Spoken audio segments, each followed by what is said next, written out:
ಒಂದು ದಿವಸ ಸಂಜೆಯ ಹೊತ್ತಿನಲ್ಲಿ ದಾವೀದನು ಮಂಚದಿಂದ ಎದ್ದು, ಅಂದರೆ ಒಂದು ದಿವಸ ಸಂಜೆಯ ಹೊತ್ತಿನಲ್ಲಿ ಅಂದರೆ ಯಾವ ಸಮಯ? ಸೂರ್ಯನು ಅಸ್ತಮಿಸುವಂತಹ ಸಮಯದಲ್ಲಿ, ಸಂಜೆಯ ಹೊತ್ತಿನಲ್ಲಿ ದಾವೀದನು ಏನ್ ಮಾಡಿದನಂತೆ? ಫ್ರೆಶ್ ಆಗಿ ಎದ್ದನಂತೆ. ಎಲ್ಲಿಂದ? ಮಂಚದ ಮೇಲಿನಿಂದ. ನನ್ನ ಪ್ರಶ್ನೆ, ಮತ್ತೆ ರಾತ್ರಿಯೆಲ್ಲ ಏನ್ ಮಾಡಿದ? ಸಾಧಾರಣವಾಗಿ ಹಗಲು ಯಾರು ಮಲಗುತ್ತಾರೆ ಹೇಳಿ? ಯಾರು ಮಲಗುತ್ತಾರೆ ಎಂದು ಹೇಳ್ತೇನೆ ಕೇಳಿ. ರಾತ್ರಿಯೆಲ್ಲ ಬ್ಯುಸಿ ಆಗಿರುವಂಥವ್ರು. ಎಸ್, ಕಳ್ಳರಿದ್ದಾರೆ ಅಂದ್ಕೊಳ್ಳಿ. ಈ ಕಳ್ಳರು ಏನ್ ಮಾಡ್ತಾರೆ ಹೇಳಿ? ರಾತ್ರಿಯೆಲ್ಲ ಬ್ಯುಸಿ. ಎಸ್, ವೇಶ್ಯರಿದ್ದಾರೆ ಅಂದ್ಕೊಳ್ಳಿ, ರಾತ್ರಿಯೆಲ್ಲ ಬ್ಯುಸಿ. ನೈಟ್ ಕ್ಲಬ್ಗೆ ಪಬ್ಗೆ ಹೋಗಿದ್ದಾರೆ ಅಂದ್ಕೊಳ್ಳಿ, ರಾತ್ರಿಯೆಲ್ಲ ಬ್ಯುಸಿ. ಹಗಲಿಡೀ ಲೇಜಿ. ಹೌದಲ್ಲವೋ? ರಾತ್ರಿಯೆಲ್ಲ ಏನ್ ಮಾಡಿದ್ದಾನೆ? ಹಗಲೆಲ್ಲ ಯಾಕೆ ಮಲಗಿದಾನೆ? ಈ ದಿನ ನಮ್ಮ ಮಧ್ಯೆ ಯಾರಾದ್ರೂ ಇದ್ದೀರಾ ರಾತ್ರಿಯೆಲ್ಲ ಬ್ಯುಸಿಯಾಗಿರುವಂಥವ್ರು? ಸ್ಪೆಷಲಿ ಈ ಸೋಷಲ್ ಮೀಡಿಯಾ ಬಂದ ನಂತರ, ಅಂಗೈಯಲ್ಲಿಯೇ ನರಕ ಬಂದ ನಂತರ. ಅಂಗೈಯಲ್ಲಿ ನರಕ ಅಂದ್ರೆ ಗೊತ್ತಲ್ಲವೇ? ಈ ಮೊಬೈಲ್ ಅಂಗೈಗೆ ಸೇರಿದ ನಂತರ ಬಹಳ ಬ್ಯುಸಿಯಾಗಿದ್ದಾರಲ್ಲವೇ? ಬ್ಯುಸಿ ಅಂದ್ರೆ ಬಹಳ ಬ್ಯುಸಿ. ಒಂದು 20 ಇಯರ್ಸ್ ಬ್ಯಾಕ್, ಇಲ್ಲವೇ 15-20 ಇಯರ್ಸ್ ಬ್ಯಾಕ್, ಪ್ರಿಯ ತಂದೆ ತಾಯಿಗಳೇ ಜಾಗೃತೆಯಿಂದ ಕೇಳ್ರಿ. ಈ 15-20 ಇಯರ್ಸ್ ಬ್ಯಾಕ್ ಮಗಳು ಏನಾದರೂ ಕಾಲೇಜಿನಿಂದ ನೇರವಾಗಿ ಮನೆಗೆ ಬಂದಿರುವುದಾದರೆ ತಾಯಿಗೆ ಅಷ್ಟೇ ಬೇಕಿತ್ತು. ತಾಯಿ ಪ್ರಶಾಂತವಾಗಿ ತನ್ನ ಮನೆ ಕೆಲಸ, ಅಡಿಗೆ ಕೆಲಸ ಮಾಡಿಕೊಳ್ತಾ ಇದ್ದಳು. ಪ್ರಶಾಂತವಾಗಿ ತನ್ನ ಕೆಲಸ ಮಾಡಿಕೊಳ್ತಾ ಇದ್ದಳು. ತನ್ನ ಮಕ್ಕಳು ಮನೆಗೆ ಬಂದು ಸೇರಿದ್ದಾರೆ ಎಂದು ಗೊತ್ತಾದ್ರೆ ಸಾಕು, ತಂದೆ ಆಗಿರ್ಬೋದು ತಾಯಿ ಆಗಿರ್ಬೋದು ಪ್ರಶಾಂತವಾಗಿ ಮಲಗ್ತಾರೆ. ಯಾಕೆಂದ್ರೆ ಮಗ ಮನೆಗೆ ಬಂದು ಸೇರಿದ, ಮಗಳು ಬಂದು ಸೇರಿದಳು ಎಂದು. ಮಕ್ಕಳು ಮನೆಗೆ ಬಂದು ಸೇರಿದ್ದಾರೆ ಎಂದು ತಿಳ್ಕೊಂಡ್ರೆ ಸಾಕು, ತಂದೆ ತಾಯಿಗಳಿಗೆ ಎಷ್ಟೋ ಧೈರ್ಯ. ಆದರೆ ಈ ದಿನಗಳಲ್ಲಿ ಆ ಧೈರ್ಯ ಇಲ್ಲ ಪ್ರಿಯರೇ. ಈ ದಿನ ಹುಡುಗ ಆಗಿರ್ಬೋದು, ಹುಡುಗಿ ಆಗಿರ್ಬೋದು, ಮನೆಯಲ್ಲಿ ಇದ್ರೂ ಕೂಡ ಮಾಡಕೂಡದಂತಹ ಪಾಪಿಷ್ಟ ಕಾರ್ಯಗಳನ್ನು ಮಾಡುವಂತಹ ಒಂದು ದೌರ್ಭಾಗ್ಯದ ಇನ್ಸ್ಟ್ರೂಮೆಂಟ್ ಕೈಗೆ ಸೇರ್ಬಿಟ್ಟಿದೆ. ಯಾವುದು? ಹೇಳ್ತೇನೆ ಕೇಳಿ, ಸೆಲ್ ಫೋನ್. ಎಷ್ಟು ಜನ ತಂದೆಯಂದಿರು ಈ ದಿನ ಅಳ್ತಾ ಇಲ್ಲ? ಎಷ್ಟು ಜನ ತಾಯಿಯಂದಿರು ಈ ದಿನ ಅಳ್ತಾ ಇಲ್ಲ? ನಮ್ಮ ಮಗ ಹಾಳಾಗ್ತಿದ್ದಾನೆಂದು ಹೇಳ್ತಾರೆ, ಮಗಳು ಹಾಳಾಗ್ತಿದ್ದಾಳೆಂದು ಹೇಳ್ತಾರೆ. ಸ್ನೇಹಿತರೊಂದಿಗೆ ತಿರುಗಾಡಿ ಮನೆಗೆ ಸಮಯಕ್ಕೆ ಬರ್ತಾ ಇಲ್ಲವೋ? ಕೆಟ್ಟವರ ಸಹವಾಸ ಮಾಡಿದಾಳೋ ಎಂದು ಯಾರಾದ್ರೂ ಹೀಗೆ ಕೇಳಿದ್ರೆ, ಅಯ್ಯೋ ನಮ್ಮ ಮಗಳು ಮನೆ ಬಿಟ್ಟೇ ಹೋಗೋದಿಲ್ಲ ಅಂತಾರೆ. ಮತ್ತೆ ಹೇಗೆ ಹಾಳಾಗ್ತಿದ್ದಾಳೆಂದು ಕೇಳಿದ್ರೆ, ಯಾವಾಗ್ಲೂ ಮನೆಯೊಳಗೆ ಇರ್ತಾಳೆಂದು ಹೇಳ್ತಾರೆ. ಒಂದು ದಿನ ಸಡನ್ ಆಗಿ ಆಕೆ ರೂಮ್ ಒಳಗಡೆ ಹೋದ್ರೆ ಹೊಲ್ಸು ಸಿನಿಮಾ ನೋಡುವುದನ್ನು ನಾನು ನೋಡ್ದೆ ಅನ್ನುತ್ತಾರೆ. ಸಡನ್ ಆಗಿ ಮಗನ ರೂಮ್ ಒಳಗಡೆ ಹೋಗಿ ನೋಡಿದ್ರೆ ಅವನು ಕೂಡ ಹೊಲ್ಸು ಸಿನಿಮಾ ನೋಡ್ತಾ ಇದ್ದ ಅನ್ನುತ್ತಾರೆ. ಒಂದು ಕಾಲದಲ್ಲಿ ಮಕ್ಕಳು ಹೊರಗಡೆ ಹೋದ್ರೆ ಹಾಳಾಗುವ ಅವಕಾಶ ಇತ್ತು. ಆದರೆ ಈ ದಿನ ಸೆಲ್ಫೋನ್ನಿಂದ ಮನೆಯಲ್ಲೇ ಹಾಳಾಗ್ತಿದ್ದಾರೆ.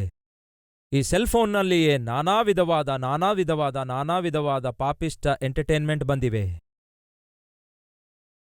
ಕೇಳ್ತಿದ್ದೇನೆ ಸಹೋದರ ಸಹೋದರಿಯರೇ, ಒಂದು ಸಮಯದಲ್ಲಿ ಗಂಡ ಹೆಂಡತಿ 9 ಗಂಟೆಗೆ, 9:15 ಗಂಟೆಗೆ, 10 ಗಂಟೆಗೆ ಪ್ರಶಾಂತವಾಗಿ ರಾತ್ರಿ ಮಲಗುತ್ತಾ ಇದ್ರು. ಈ ದಿನದ ಪರಿಸ್ಥಿತಿ ಹಾಗಿಲ್ಲ. ಲಾಸ್ ಏಂಜಲ್ಸ್ ದಂತಹ ಸಿಟಿ, ಟೋಕಿಯೋದಂತಹ ಸಿಟಿ, ಇವುಗಳಿಗೆ ಕರೆಯುವುದೇನೆಂದ್ರೆ ಸಿಟೀಸ್ ದಟ್ ನೆವರ್ ಸ್ಲೀಪ್ಸ್. ಆ ಸಿಟಿಗಳು ಯಾವತ್ತೂ ಮಲಗೋದೇ ಇಲ್ಲ ಅಂತೆ, ಯಾವಾಗಲೂ ಎಚ್ಚರವಾಗಿರುತ್ತಂತೆ. ಅಂದ್ರೆ ಅದರ ಅರ್ಥವೇನು? ಆ ಸಿಟಿಗಳಲ್ಲಿ ಯಾವಾಗ ನೋಡಿದ್ರೂ ಜನರು ತಿರುಗಾಡ್ತಾ ಇರ್ತಾರೆ. ನೀವು ಮಧ್ಯರಾತ್ರಿಗೆ ಹೋಗಿ ನೋಡುವುದಾದ್ರೆ ಜನರು ತಿರುಗಾಡ್ತಾ ಇರ್ತಾರೆ. ಈ ದಿನ ನಮ್ಮ ದೇಶದ ದೊಡ್ಡ ದೊಡ್ಡ ಪಟ್ಟಣಗಳು ಕೂಡ ಹಾಗೆ ತಯಾರಾಗಿವೆ. ನೈಟ್ 12 o'clock ಕೂಡ ಟ್ರಾಫಿಕ್ ಜಾಮ್ ಆಗುತ್ತೆ, ಗೊತ್ತಾ ನಿಮಗೆ? ಈ ದಿನ ನಮ್ಮ ಪರಿಸ್ಥಿತಿ ಹೇಗಿದೆ ಒಮ್ಮೆ ಆಲೋಚಿಸಿರಿ. ತಂದೆ ತಾಯಿಗಳೇ, ಟೈಮ್ಗೆ ಸರಿಯಾಗಿ ಮಲಗ್ತಾ ಇಲ್ಲ, ಟೈಮ್ಗೆ ಸರಿಯಾಗಿ ಎದ್ದೇಳಲಿಕ್ಕಾಗ್ತಿಲ್ಲ. ಅಷ್ಟಕ್ಕೂ ಏನ್ ಮಾಡ್ತಾ ಇದ್ದೀರಿ? ಯಾಕೆ ಸರಿಯಾದ ಸಮಯಕ್ಕೆ ಮಲಗಲಿಕ್ಕೆ ಆಗ್ತಾ ಇಲ್ಲ? ತಮ್ಮಂದಿರು ಕೇಳ್ತಾ ಇದ್ದೀರಾ? ತಂಗಿಯಂದಿರು ಕೇಳ್ತಿದ್ದೀರಾ? ಸಹೋದರ ಸಹೋದರಿಯರೇ ಕೇಳ್ತಿದ್ದೀರಾ? ಯಾಕೆ ಟೈಮ್ಗೆ ಅನುಸಾರವಾಗಿ ಮಲಗ್ತಾ ಇಲ್ಲ? ಏನ್ ಮಾಡ್ತಾ ಇದ್ದೀರಿ? ಈ ಪ್ರಶ್ನೆಗೆ ನೀವು ಖಂಡಿತವಾಗಿ ಉತ್ತರ ಕೊಡಲೇಬೇಕು. ಯಾಕೆಂದ್ರೆ ನೀವು ಕೊಡುವ ಉತ್ತರದ ಮೇಲೆ ನಿಮ್ಮ ಭವಿಷ್ಯ ಆಧಾರವಾಗಿದೆ ಎಂದು ಮರೆಯಬೇಡಿ. ದಾವೀದನು ಆತ್ಮೀಕ ಹೀನನಲ್ಲ. ದಾವೀದನು ಭಕ್ತನಾಗಿದ್ದ. ದಾವೀದನು ಪ್ರಾರ್ಥಿಸುವವನಾಗಿದ್ದ. ದಾವೀದ ಕೀರ್ತನೆ ಬರೆಯುವವನಾಗಿದ್ದ. ನೀವು ಜಾಗ್ರತೆಯಿಂದ ಪರಿಶೀಲಿಸಿ ನೋಡುವುದಾದರೆ ದಾವೀದನು ದಿನದಲ್ಲಿ 7 ಸಾರಿ ದೇವರನ್ನು ಸ್ತುತಿಸುತ್ತಾ ಇದ್ದ. ಉದಯ ಕಾಲದಲ್ಲಿಯೂ ಮಧ್ಯಾಹ್ನದಲ್ಲಿಯೂ ಸಂಜೆಯಲ್ಲಿಯೂ ದೇವರೇ ನಾನು ನಿನ್ನನ್ನು ಮೊರೆ ಇಡುತ್ತೇನೆ ಎಂಬುದಾಗಿ ಹೇಳ್ತಾನೆ. ದಿನಕ್ಕೆ 3 ಸಾರಿ ದೇವರಿಗೆ ಪ್ರಾರ್ಥಿಸ್ತಾ ಇದ್ದ. ದಿನಕ್ಕೆ 7 ಸಾರಿ ದೇವರನ್ನು ಸ್ತುತಿಸ್ತಾ ಇದ್ದ. ಈ ರೀತಿ ದಿನಕ್ಕೆ 7 ಸಾರಿ ದೇವರನ್ನು ಸ್ತುತಿಸುವಂತಹ, ದಿನಕ್ಕೆ 3 ಸಾರಿ ಪ್ರಾರ್ಥಿಸುವಂತಹ ಈ ಅದ್ಭುತನಾದ ಆತ್ಮಿಕನು ಯಾತಕ್ಕಾಗಿ ಡೇ ಎಲ್ಲ ಮಲಗಿದ? ತನ್ನ ಆತ್ಮಿಕ ಜೀವಿತದಲ್ಲಿ ಇಲ್ಲವೇ ತನ್ನ ವೈಯಕ್ತಿಕ ಜೀವಿತದಲ್ಲಿ ಅವನು ಎಡವಿದ. ಕ್ರಮಶಿಕ್ಷಣೆ ತಲೆ ಕೆಳಗಾಯಿತು. ಡಿಸಿಪ್ಲಿನ್ನಲ್ಲಿ ಎಡವಿದ. ಸಮಯ ಪಾಲನೆಯಲ್ಲಿ ಎಡವಿದ. ಯಾವಾಗ ಮಲಗ್ತಿದ್ದಾನೆಂದು ಗೊತ್ತಿಲ್ಲ, ಯಾವಾಗ ಎದ್ದೇಳ್ತಿದ್ದಾನೆಂದು ಗೊತ್ತಿಲ್ಲ. ಸ್ವಲ್ಪ ಮಟ್ಟಿಗೆ ಆತ್ಮಿಕ ಜೀವಿತ ಎಕ್ಸೆಂಟ್ರಿಕ್ ಆಗಿತ್ತು. ಏನಾಯ್ತು? ಎಕ್ಸೆಂಟ್ರಿಕ್, ಅನ್ಬ್ಯಾಲೆನ್ಸ್ ಆಯಿತು. ಈ ದಿನ ನಮ್ಮಲ್ಲಿಯೂ ಕೆಲವರ ಆತ್ಮಿಕತೆ ಬ್ಯಾಲೆನ್ಸ್ ಇಲ್ಲದಂತಾಗಿದೆ, ಇಲ್ಲವೇ ಬ್ಯಾಲೆನ್ಸ್ ತಪ್ಪಿದೆ. ಸಾಧಾರಣವಾಗಿ ಬೈಕ್ ಮೇಲೆ ಹೋಗುವಾಗ ಬ್ಯಾಲೆನ್ಸ್ ತಪ್ಪುವುದಾದ್ರೆ ಏನಾಗುತ್ತೆ ಹೇಳಿ? ಕೆಳಗೆ ಬೀಳ್ತೀರಿ. ಸೈಕಲ್ ಮೇಲೆ ಹೋಗುವಾಗ ಬ್ಯಾಲೆನ್ಸ್ ತಪ್ಪುವಾಗ ಏನಾಗ್ತದೆ ಹೇಳಿರಿ? ಕೆಳಗೆ ಬೀಳ್ತೀರಿ. ನೀವು ನಡ್ಕೊಂಡು ಹೋಗುವಾಗ ಸಡನ್ ಆಗಿ ಬ್ಯಾಲೆನ್ಸ್ ತಪ್ಪಿದೆ ಅಂದ್ಕೊಳ್ಳಿ, ರೋಡ್ ಸರಿಯಾಗಿಲ್ಲದಕ್ಕಾಗಿ. ತಗ್ಗಿರುವಂತಹ ರೋಡಲ್ಲಿ ನಡೆಯುವಾಗ ಬ್ಯಾಲೆನ್ಸ್ ತಪ್ಪಿದೆ ಅಂದ್ಕೊಳ್ಳಿ, ಆಗ ಏನಾಗುತ್ತೆ ಹೇಳಿ? ನೀವು ಬೀಳ್ತೀರಿ. ಈ ದಿನ ನಮ್ಮಲ್ಲಿ ಕೆಲವರಿಗೆ ಬ್ಯಾಲೆನ್ಸ್ ತಪ್ಪಿದೆ. ನೀವು ಬಿದ್ದು ಹೋಗುವುದಕ್ಕಾಗಿ ಸಿದ್ಧವಾಗಿದ್ದೀರಿ, ಹಾಳಾಗುವುದಕ್ಕಾಗಿ ಸಿದ್ಧವಾಗಿದ್ದೀರಿ, ಪತನವಾಗುವುದಕ್ಕಾಗಿ ಸಿದ್ಧವಾಗಿದ್ದೀರಿ, ಪರಿಶುದ್ಧತೆಯನ್ನು ಹಾಳು ಮಾಡಿಕೊಳ್ಳುವುದಕ್ಕಾಗಿ ಸಿದ್ಧವಾಗಿದ್ದೀರಿ. ಯಾಕೆಂದ್ರೆ ಬ್ಯಾಲೆನ್ಸ್ ತಪ್ಪೋಗಿದೆ. ಆ ದಿನ ನೀವು ಜಾಗ್ರತೆಯಿಂದ ಪರಿಶೀಲಿಸಿ ನೋಡುವುದಾದರೆ ದಾವೀದನ ಜೀವಿತ ಬ್ಯಾಲೆನ್ಸ್ ತಪ್ಪಿ ಹೋಗಿತ್ತು. ಮಧ್ಯಾಹ್ನ ಮಲಗಿರುವುದಾದರೆ ಸಾಧಾರಣವಾಗಿ ರಾತ್ರಿ ನಿದ್ರೆ ಕಡಿಮೆ ಮಾಡಿರ್ತಾನೆ. ಏನ್ ಮಾಡಿರ್ತಾನೆ ಕಡಿಮೆ ನಿದ್ರೆ ಮಾಡಲು? ಈ ದಿನ ಬಹಳ ಜನ ಡೇ ಟೈಮ್ ಮಲಗ್ತಿದ್ದಾರೆ. ಏನ್ ಮಾಡ್ತಿದ್ದಾರೆ ರಾತ್ರಿ ವೇಳೆಯಲ್ಲಿ? ಏನನ್ನು ಸಾಧಿಸ್ತಿದ್ದಾರೆ ರಾತ್ರಿ ವೇಳೆಯಲ್ಲಿ? ಏನನ್ನು ನೋಡ್ತಿದ್ದಾರೆ ರಾತ್ರಿ ವೇಳೆಯಲ್ಲಿ? ಒಮ್ಮೆ ಆಲೋಚಿಸಿ. ಪ್ರಮಾದ ಪ್ರಿಯರೇ, ದೇವರು ಮನುಷ್ಯರಿಗೆ ರಾತ್ರಿ ಕೊಟ್ಟಿದ್ದಾರೆ, ಹಾಗೆಯೇ ಹಗಲು ಕೂಡ ಕೊಟ್ಟಿದ್ದಾರೆ. ರಾತ್ರಿ ಕೊಟ್ಟಿರುವ ಕಾರಣವೇನೆಂದರೆ ವಿಶ್ರಾಂತಿ ತೆಗೆದುಕೊಳ್ಳುವುದಕ್ಕಾಗಿ. ಹಗಲು ಕೊಡಲು ಕಾರಣವೇನೆಂದರೆ ಪ್ರಯಾಸಪಟ್ಟು ಕೆಲಸ ಮಾಡುವುದಕ್ಕಾಗಿ. ಯೇಸು ಕ್ರಿಸ್ತನು ಹೇಳಿದ್ದಾರೆ, ಹಗಲು ಇರುವವರೆಗೆ ನಾನು ನನ್ನ ತಂದೆಯ ಕೆಲಸವನ್ನು ಮಾಡಬೇಕು ಅನ್ನುತ್ತಾರೆ. ಹಗಲು ಇರುವವರೆಗೂ ಅಂದರೆ 12 ಗಂಟೆಗಳವರೆಗೂ ಕೆಲಸ ಮಾಡಬೇಕು. ಹಾಗೇ ಕೆಲಸ ಮಾಡಿದ್ರು ಯೇಸು. ರಾತ್ರಿ ಆದ ಕೂಡಲೇ ವಿಶ್ರಾಂತಿ ತೆಗೆದುಕೊಳ್ಳಬೇಕು. ಅದಕ್ಕಾಗಿಯೇ ರಾತ್ರಿ ಯೇಸು ಕ್ರಿಸ್ತನು ಎಣ್ಣೆ ಮರಗಳ ಬೆಟ್ಟಕ್ಕೆ ಹೋಗುತ್ತಾ ಇದ್ರು. ತಂದೆಯ ಸನ್ನಿಧಿಯಲ್ಲಿದ್ದು ಪ್ರಾರ್ಥನೆ ಮಾಡಿ ವಿಶ್ರಾಂತಿ ತೆಗೆದುಕೊಳ್ತಾ ಇದ್ರು. ಆದರೆ ಈ ದಿನ ನಮ್ಮಲ್ಲಿ ಬಹಳ ಜನರ ಜೀವಿತ ಎಕ್ಸೆಂಟ್ರಿಕ್ ಆಗಿದೆ. ದೇವರ ಒಂದು ಸೃಷ್ಟಿಯ ವಿಧಾನವನ್ನು ಕೂಡ ನಾವು ಎಕ್ಸೆಂಟ್ರಿಕ್ ಆಗಿ ಮಾಡಿಕೊಂಡಿದ್ದೇವೆ. ಕ್ರಮಶಿಕ್ಷಣೆ ಪಾಲಿಸುವುದಾದರೆ ಒಳ್ಳೆಯದು. ಕ್ರಮಶಿಕ್ಷಣೆ ತಪ್ಪಿ ಜೀವಿಸುತ್ತಿರುವುದಾದರೆ ಎಚ್ಚರ ವಹಿಸಿರೆಂದು ಮನವಿ ಮಾಡಿಕೊಳ್ತೇನೆ. ಸಂಜೆ ನಿದ್ರೆಯಿಂದ ಎದ್ದೇಳ್ತಾನಂತೆ. ಹಾಗಾದರೆ ರಾತ್ರಿವಿಡೀ ಏನ್ ಮಾಡಿದ? ಹಗಲಿಡೀ ಯಾಕೆ ಮಲಗಿದ? ಅಂದರೆ ನೀವು ಜಾಗ್ರತೆಯಿಂದ ಪರಿಶೀಲಿಸುವುದಾದರೆ ದಾವೀದನು ತನ್ನ ಜೀವಿತದಲ್ಲಿ ಜವಾಬ್ದಾರಿಕೆಗಳನ್ನು ಮರೆತು ವ್ಯವಹರಿಸುತ್ತಿದ್ದಾನೆ. ಹೆಂಡತಿಯಾಗಿ ನೀವು ನಿಮ್ಮ ಜವಾಬ್ದಾರಿಕೆ ಮರೆಯುವುದಾದರೆ, ಗಂಡನಾಗಿ ನಿಮ್ಮ ಜವಾಬ್ದಾರಿಕೆ ಮರೆಯುವುದಾದರೆ, ತಂದೆ ತಾಯಿಗಳಾಗಿ ನಿಮ್ಮ ಜವಾಬ್ದಾರಿಕೆ ಮರೆಯುವುದಾದರೆ ನೀವು ತಪ್ಪು ಮಾಡ್ತಾ ಇದ್ದೀರಿ. ದೇವರಿಗೆ ವ್ಯತಿರೇಕವಾಗಿ ವ್ಯವಹರಿಸುತ್ತಾ ಇದ್ದೀರಿ. ಮಗನಾಗಿ ಮಗಳಾಗಿ ನಿಮ್ಮ ಜವಾಬ್ದಾರಿಕೆ ಮರೆಯುವುದಾದರೆ ಅದು ಯಾವತ್ತಿಗೂ ದೇವರಿಗೆ ಸಂತೋಷ ಉಂಟು ಮಾಡುವುದಿಲ್ಲ ಎಂಬ ವಿಷಯ ಮರೆಯಬೇಡಿರೆಂದು ಮನವಿ ಮಾಡಿಕೊಳ್ತೇನೆ. ಸಾಯಂಕಾಲ ಎದ್ದೇಳ್ತಾನಂತೆ. ಸೈನ್ಯ ಏನೋ ಯುದ್ಧ ಮಾಡ್ತಾ ಇದೆಯಂತೆ, ಶತ್ರುಗಳೊಂದಿಗೆ ಹೋರಾಡ್ತಿದ್ದಾರಂತೆ. ಇಲ್ಲಿ ದಾವೀದನೇನೋ ಶರೀರ ಕೋರಿಕೆಗಳೊಂದಿಗೆ ಹೋರಾಡ್ತಿದ್ದಾನೆ, ಅಪವಿತ್ರವಾದ ಯೋಚನೆಗಳೊಂದಿಗೆ ಹೋರಾಡ್ತಿದ್ದಾನೆ. ಕಾರಣವೇನೆಂದರೆ ಸಾಯಂಕಾಲ ನಿದ್ರೆಯಿಂದ ಎದ್ದು ಮಾಳಿಗೆಯ ಮೇಲೆ ಹೋಗಿ ತಿರುಗಾಡ್ತಾ ಇದ್ದಾನೆ, ಎಲ್ಲವನ್ನು ನೋಡ್ತಾ ಇದ್ದಾನೆ. ಆಗ ಸ್ನಾನ ಮಾಡುತ್ತಾ ಒಬ್ಬ ಸುಂದರವಾದ ಸ್ತ್ರೀ ಕಾಣಿಸಿಕೊಳ್ತಾಳೆ. ಅವನ ಕಣ್ಣು ಹಾಳಾಗ್ತವೆ, ಅವನ ಯೋಚನೆ ಹಾಳಾಗ್ತವೆ. ಈಗ ಯುದ್ಧ ಆರಂಭ ಆಗುತ್ತೆ. ಏನಾರಂಭವಾಯ್ತು? ಯುದ್ಧ ಆರಂಭವಾಯ್ತು. ಅವನು ಯಾರಿಗೆ ನಗ್ನವಾಗಿ ನೋಡುತ್ತಾನೋ ಆ ದೃಶ್ಯವು ಇವನ ಮೈಂಡೆಲ್ಲ ತುಂಬಿಕೊಂಡಿತ್ತು. ಮೇಲಿಂದ ಮೇಲೆ ಆಕೆಯೇ ನೆನಪಾಗ್ತಾ ಇದ್ದಳು. ಮೇಲಿಂದ ಮೇಲೆ ಆಕೆಯ ಕುರಿತಾದ ಯೋಚನೆಗಳೇ ಬರ್ತಾ ಇದ್ವು. ದಯವಿಟ್ಟು ಗಮನಿಸಿ, ನೀವು ಏನನ್ನು ಕಣ್ಣಿಂದ ನೋಡ್ತೀರೋ ಅದು ಇಲ್ಲಿ ರೆಕಾರ್ಡ್ ಆಗುತ್ತೆ. ಯಾವುದು ನಿಮ್ಮ ಮನಸ್ಸಲ್ಲಿ ರೆಕಾರ್ಡ್ ಆಗುತ್ತೋ ಅದು ಮೇಲಿಂದ ಮೇಲೆ ನೀವು ಮತ್ತೆ ಪ್ಲೇ ಮಾಡಬಹುದು. ಇದೊಂದು ಟೇಪ್ ರೆಕಾರ್ಡರ್ ತರ ಇದೆ, ಇಲ್ಲವೇ ಇದೊಂದು ಸಿಡಿ ಪ್ಲೇಯರ್ ತರ ಇದೆ, ಇಲ್ಲವೇ ಇದೊಂದು ಮೀಡಿಯಾ ಪ್ಲೇಯರ್ ತರ ಇದೆ.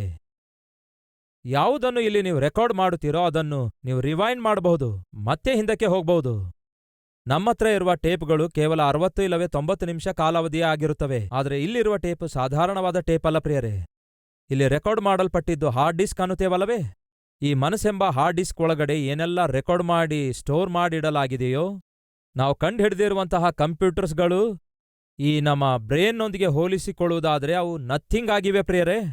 40 ಇಯರ್ಸ್ ಬ್ಯಾಕ್ ನಿಮ್ಮ ಸ್ಕೂಲಲ್ಲಿ ನೀವು ಹೇಗೆ ಓದಿಕೊಂಡಿದ್ದೀರೋ, ಹೇಗೆ ನೀವು ತುಂಟಾಟ ಮಾಡಿದ್ದೀರೋ, ರಿವೈಂಡ್ ಮಾಡಿದ್ರೆ ಕ್ಷಣ ಮಾತ್ರದಲ್ಲಿ ನೀವು ಗತಕ್ಕೆ ಹೋಗ್ಬೋದು.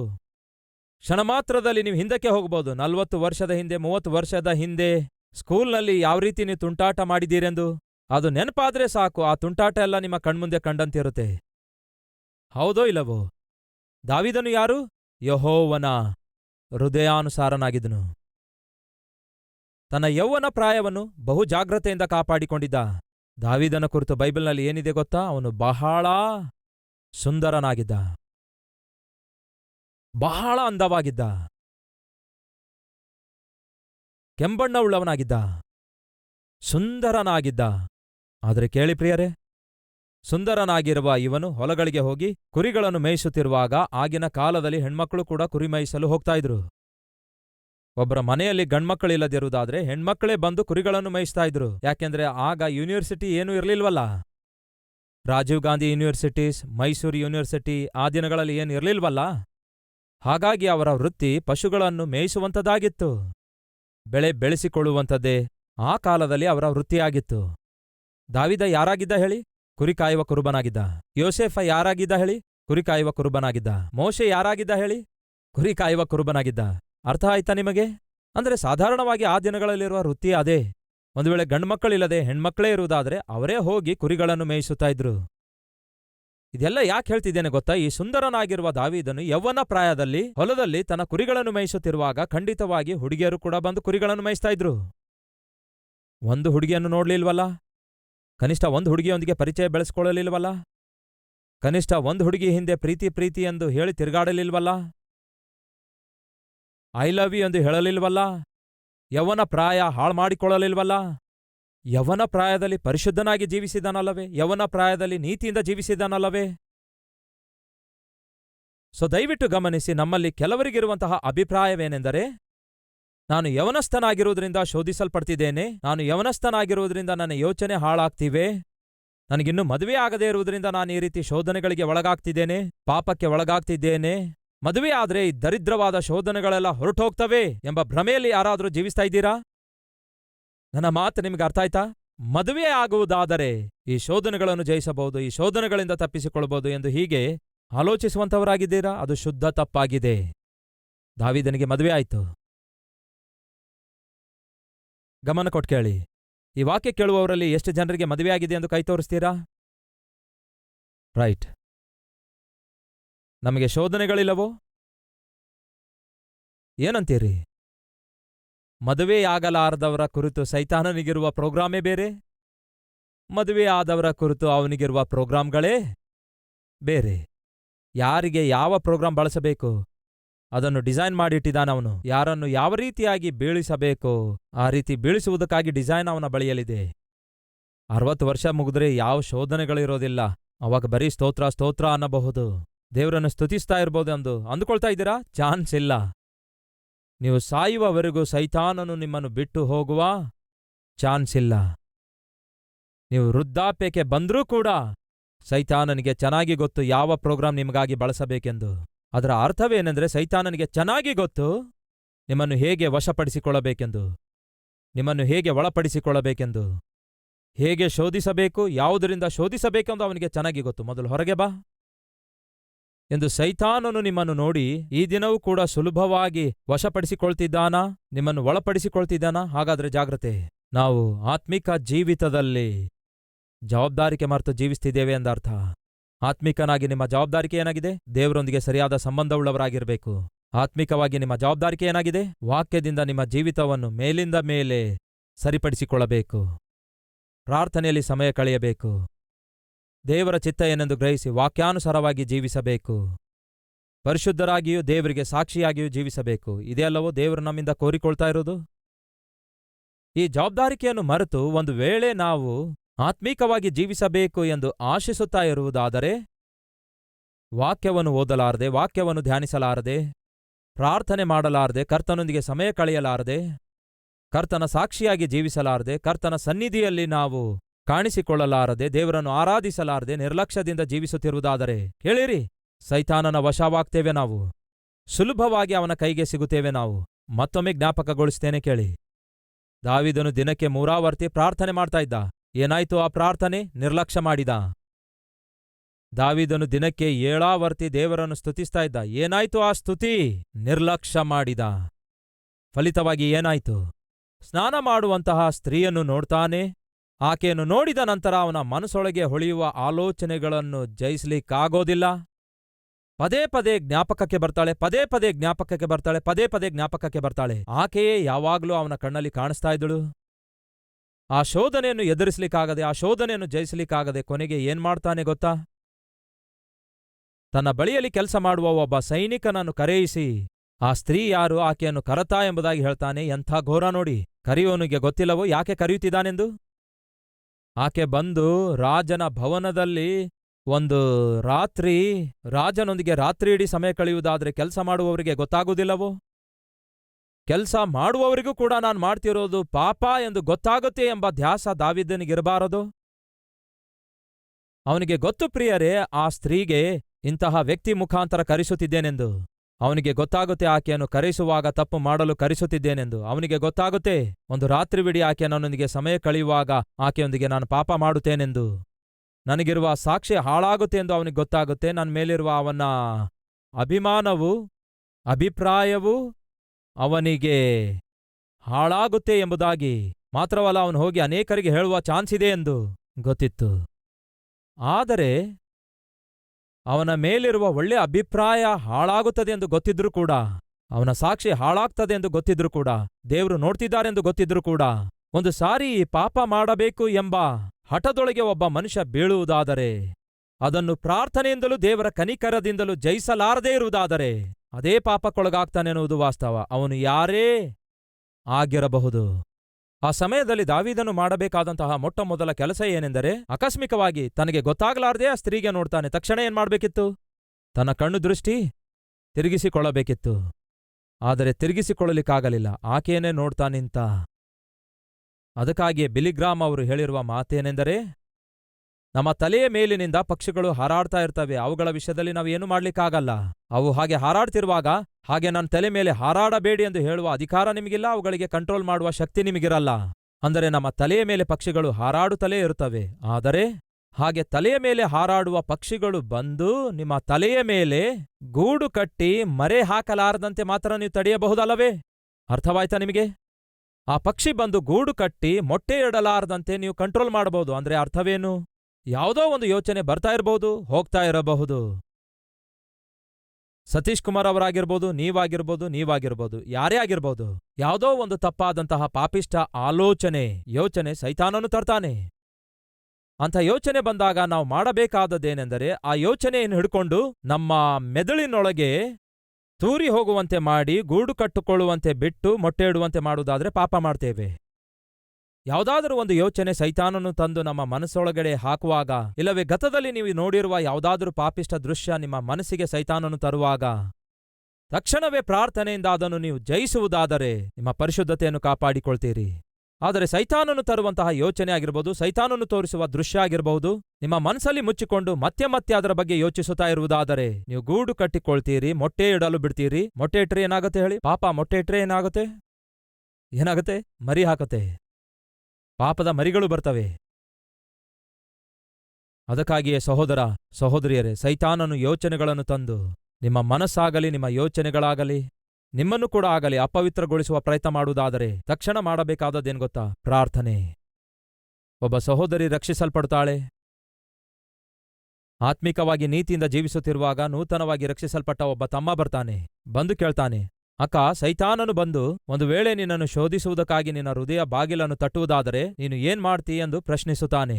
ನಿನ್ನನ್ನು ಹಾಳು ಮಾಡಬೇಕು, ನಿನ್ನ ಯೋಚನೆ ಹಾಳು ಮಾಡಬೇಕು, ನಿನ್ನ ಆಲೋಚನೆ ಹಾಳು ಮಾಡಬೇಕೆಂದು ಸೈತಾನನು ಬಂದು ನಿನ್ನ ಹೃದಯದ ಬಾಗಿಲನ್ನು ತಟ್ಟುವುದಾದರೆ ನೀನೇನ್ ಮಾಡುತ್ತಿ ಎಂದು ಕೇಳಿದ್ದಕ್ಕೆ ಆತ್ಮಿಕ ಯವನಸ್ಥಳಾಗಿರುವಂತಹ ಆ ಸಿಸ್ಟರ್ ಹೇಳಿದ್ದೇನೆಂದರೆ, ಒಂದು ವೇಳೆ ಸೈತಾನನು ಆ ರೀತಿ ಬಂದು ನನ್ನ ಹೃದಯದ ಬಾಗಿಲನ್ನು ತಟ್ಟಿದರೆ, ಯೇಸುವೇ, ಯಾರೋ ನನ್ನ ಹೃದಯ ಬಾಗಿಲು ತಟ್ತಿದ್ದಾರೆ, ಒಂದ್ಸಾರಿ ಹೋಗಿ ನೋಡು, ಇಲ್ಲವೇ ಹೋಗಿ ಅವರಿಗೆ ನೀನೇ ಉತ್ತರ ಕೊಡು ಯೇಸುವೆ ಎಂದು ನನ್ನ ಯೇಸುವಿಗೆ ಹೇಳ್ತೇನೆ. ಯೇಸು ಬಂದು ನನ್ನ ಹೃದಯದ ಬಾಗಿಲನ್ನು ತೆರೆದ ತಕ್ಷಣವೇ ಯೇಸುವನ್ನು ಕಂಡ ಸೈತಾನನು ಕ್ಷಣ ಮಾತ್ರದಲ್ಲಿ ಓಡಿ ಹೋಗ್ತಾನೆ, ಅಲ್ಲಿ ನಿಲ್ಲುವ ಸಾಹಸ ಮಾಡೋದಿಲ್ಲ.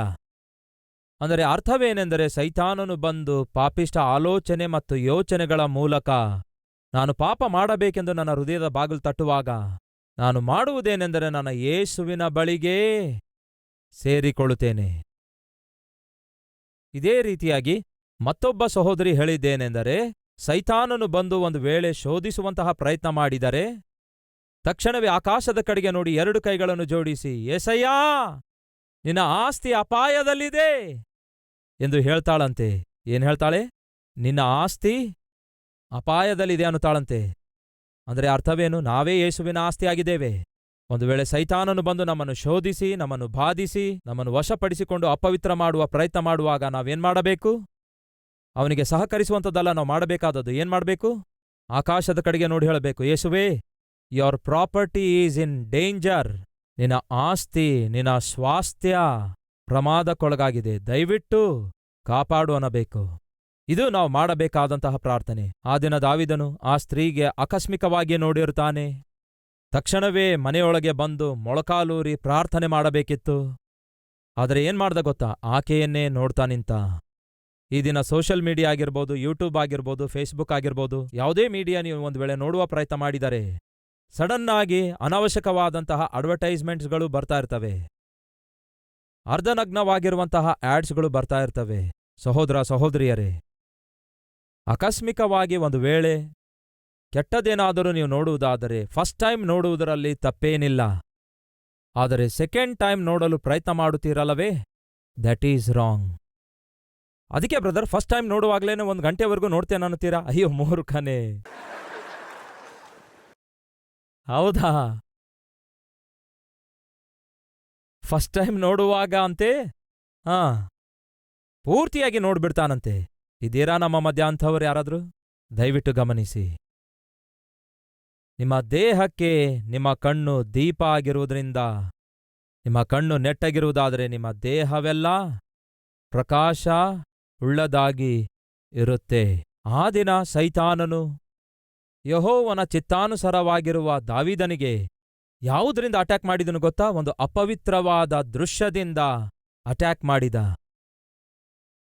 ಮಹಾ ಅದ್ಭುತನಾದ ಆತ್ಮೀಕನೇ ಆ ಅಟ್ಯಾಕಿಗೆ ಒಳಗಾದ.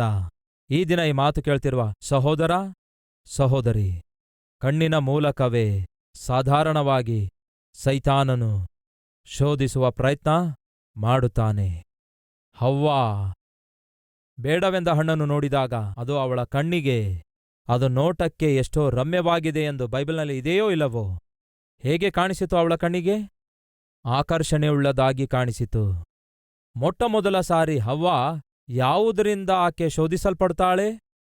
ಕಣ್ಣಿನ ಮೂಲಕವೇ ಶೋಧಿಸಲ್ಪಡ್ತಾಳೆ. ಅದಕ್ಕಾಗಿಯೇ ಬೈಬಲ್ ಹೇಳುತ್ತದೆ, ನಿಮ್ಮ ಕಣ್ಣು ನೋಟ ಒಳ್ಳೆದಾಗಿರುವುದಾದ್ರೆ ನಿಮ್ಮ ದೇಹ ಕೂಡ ಒಳ್ಳೆದಾಗಿರುತ್ತೆ. ಈ ದಿನ ನನ್ನ ಪ್ರಶ್ನೆ, ನಿಮ್ಮ ಕಣ್ಣು ನೋಟ ಹೇಗಿವೆ? ಯಾರಾದರೂ ನಿಮ್ಮ ಕಣ್ಮುಂದೆ ಒಂದು ಒಳ್ಳೆ ಸೀರೆ ಕಟ್ಕೊಂಡು ಇಲ್ಲವೇ ಮೈತುಂಬ ಬಂಗಾರ ಧರಿಸಿಕೊಂಡು ಹೋಗ್ತಿದ್ದಾರೆ ಅಂದ್ಕೊಳ್ಳಿ. ಅಮ್ಮ ಸಹೋದರಿಯರೇ, ನಿಮ್ಮ ಕಣ್ಣು ನೋಟ ಹೇಗಿರುತ್ತೆ ಹೇಳಿ? ಹೀಗೆ ನೋಡ್ತೀರಿ. ಆ ನಂತರ ನನ್ನದೆಂಥ ದುರದೃಷ್ಟ ನೋಡಿ, ಹೋಗಿ ಹೋಗಿ ಇಂತಹ ಕೆಲ್ಸಕ್ಕೆ ಬರದ ಗಂಡನಿಗೆ ಮದುವೆ ಆದೆ. ಈ ಕಾರ್ಯಕ್ರಮ ನೋಡಿ ನಗುವವರೆಲ್ಲ ಹೀಗೆ ಅನ್ನುವವರೇ. ಅರ್ಥವಾಯ್ತಾ ನಿಮಗೆ? ಇಲ್ಲದಿದ್ರೆ ಅವರು ಯಾಕೆ ನಗಬೇಕಿತ್ತು ಹೇಳಿ? ಅವರು ನಗಲು ಕಾರಣವೇನೆಂದ್ರೆ, ಏನಿಲ್ಲ ಅಣ್ಣ, ಎಕ್ಸಾಕ್ಟ್ ಆಗಿ ನಾನು ಏನ್ ಅಂದ್ಕೊಳ್ತಾ ಇದ್ದೇನೋ ಅದನ್ನೇ ನೀವು ಹೇಳ್ತಾ ಇದ್ದೀರಣ್ಣ. ಇನ್ಮೇಲೆ ನೋಡಿ ಸೀರಿಯಸ್ ಆಗಿ ಕೂತ್ಕೊಳ್ತಾರೆ. ನಕ್ಕದ್ರೆ ಒಂದಂತಾರೆ, ನಗದಿದ್ರೆ ಇನ್ನೊಂದಂತಾರೆ ಅಂತ ಅಂದ್ಕೊಳ್ಬೇಡಿ. ಕೇಳಿ ಕಣ್ಣುಗಳೇ, ನಿಮ್ಮನ್ನು ನನ್ನನ್ನು ಹಾಳು ಮಾಡ್ತವೆ. ದಾವೀದನಂಥವನನ್ನೇ ಹಾಳು ಮಾಡುವುದಕ್ಕಾಗಿ ಸೈತಾನನು ಬಳಸಿರುವಂತಹ ಆಯುಧ ಅಪವಿತ್ರವಾದ ದೃಶ್ಯವನ್ನು ತೋರಿಸಿ ಕಣ್ಣನ್ನು ಮಲಿನಗೊಳಿಸುತ್ತಾನೆ, ದೇಹವೆಲ್ಲ ಅಪವಿತ್ರಗೊಳಿಸುತ್ತಾನೆ. ಆ ಶೋಧನೆಗೆ ದಾವೀದನು ಬಿದ್ದು ಹೋದ. ಕಣ್ಣಿನ ಮೂಲಕ ತಪ್ಪು ಮಾಡುವಂತಹ, ಕಣ್ಣಿನಿಂದ ಪಾಪ ಮಾಡುವಂತಹ ಬಲಹೀನತೆ ನಮಗಿರುವುದಾದರೆ ಈ ದಿನ ಕರ್ತನ ಸನ್ನಿಧಿಯಲ್ಲಿ ಪ್ರಾರ್ಥನೆ ಮಾಡಬೇಕು. ಬನ್ನಿ, ಪ್ರತಿಯೊಬ್ಬರು ಪ್ರಾರ್ಥನೆಯಲ್ಲಿ ಐಕ್ಯವಾಗಿರಿ.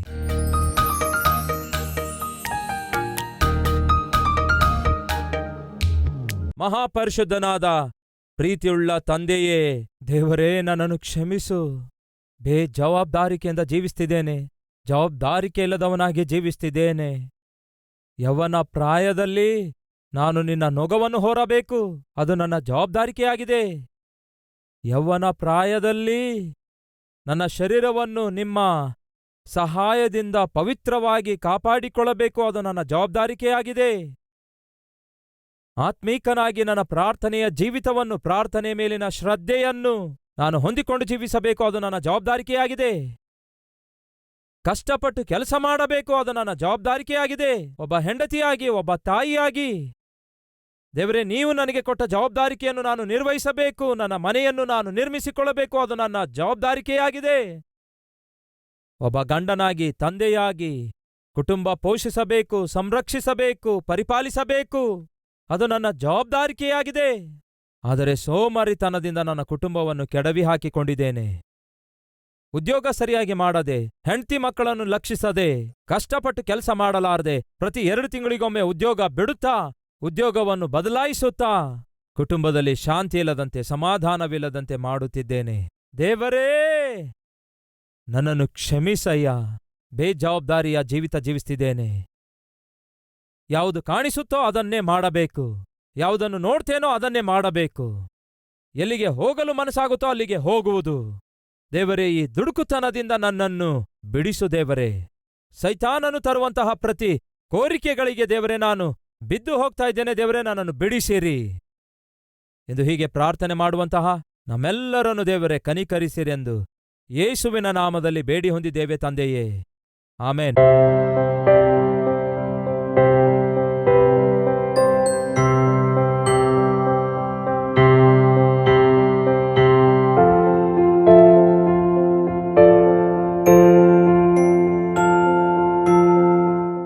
ನಮ್ಮ ವಿಳಾಸ Calvary, post box number 30, Kukatpally, Hyderabad 72.